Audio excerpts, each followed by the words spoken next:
Meus irmãos e amigos, tudo bem? Paz de Cristo. Chamo sua atenção para a palavra do Senhor em Êxodo, capítulo 20, e versículo 3, que nos diz: Não terás outros deuses diante de mim. É o primeiro dos 10 mandamentos, lemos aqui. Trata-se de um povo que havia deixado o Egito, uma terra pagã, uma terra idólatra, dado à superstição. E este povo também estava se dirigindo para uma terra pagã, idólatra, supersticiosos, que eram os cananeus, a terra de Canaã. Ali estavam os cananeus, os ferezeus, os filisteus, os girgazeus, os heteus, tudo quanto é eus. Então Deus estava purificando o povo através da palavra e preparando-os para que eles não viessem a se envolver com a idolatria dos cananeus. E então, Deus está aqui trazendo a advertência através do seu servo Moisés para que este povo não venha a se meter novamente com a idolatria, porque aqueles que servem a Deus não têm nenhum ídolo como intercessor, não presta reverência, respeito a ídolo que morreu, ou porque morreu, ou coisa do tipo. Não. Quem serve a Deus realmente tem 3 intercessores, que são Jesus em cima nos céus, o Espírito Santo dentro do verdadeiro cristão e a igreja aqui na terra. É o que podemos ver. O Senhor, ele traz este mandamento também, essa advertência é dada para a igreja na nova aliança, para que o povo de Deus continue servindo ao Senhor sem se envolver com idolatria, com paganismo e com superstição. Veja o que diz em 1 Coríntios capítulo 10, versículo 14, diz: Portanto, meus amados, fugi da idolatria. O povo de Corinto era também um povo idólatra e ali estava chegando novos convertidos, pessoas que iam se convertendo a Cristo, mas não tinham, assim, uma constância pastoral presente naquela igreja. Paulo, então, escrevendo para aquela igreja,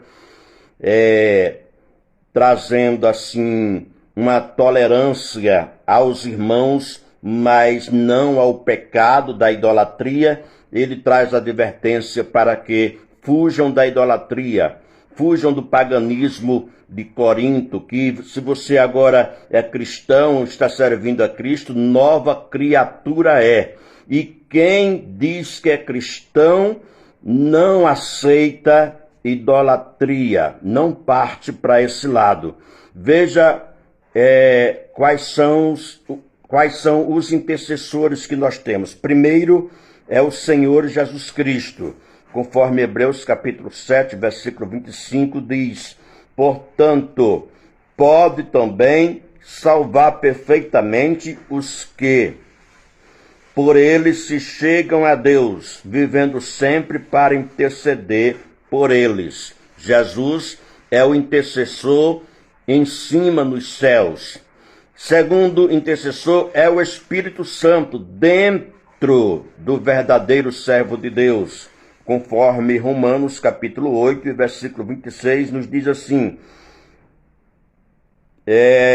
da mesma maneira, também o Espírito ajuda as nossas fraquezas, porque não sabemos o que havemos de pedir como convém, mas o mesmo Espírito intercede por nós com gemidos inexprimíveis. Então, Jesus intercede lá nos céus, o Espírito Santo intercede dentro de você. Terceiro, a igreja intercede por você, os vivos. Não tem nada a ver com alguém que já morreu. Se valer de alguém que já morreu é uma prática de idolatria e de feitiçaria. Você não pode crer em alguém que já morreu. Esses supostos santos desta suposta religião que se diz cristã, que está mais para supersticiosa, está mais para uma fé politeísta do que para uma fé cristã. Você serve a Deus, quer servir a Deus realmente? Então, fugir da idolatria, não aceite.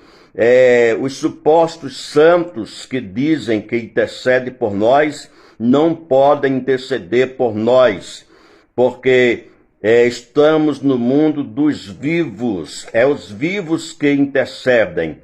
É Jesus, é o Espírito Santo e a igreja, veja isso, Atos dos Apóstolos, capítulo 12 e versículo 5. Pedro, pois, era guardado na prisão, mas a igreja fazia contínua oração por ele a Deus. E Deus ouviu a oração da igreja. No mesmo texto aqui, no mesmo capítulo, mostra-nos que Deus enviou o anjo e soltou a Pedro. Então, não confie em intercessão de mortos, que mortos não podem interceder por ninguém.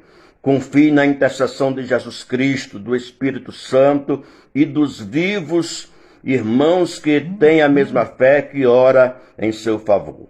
Tá certo? Fugir da idolatria.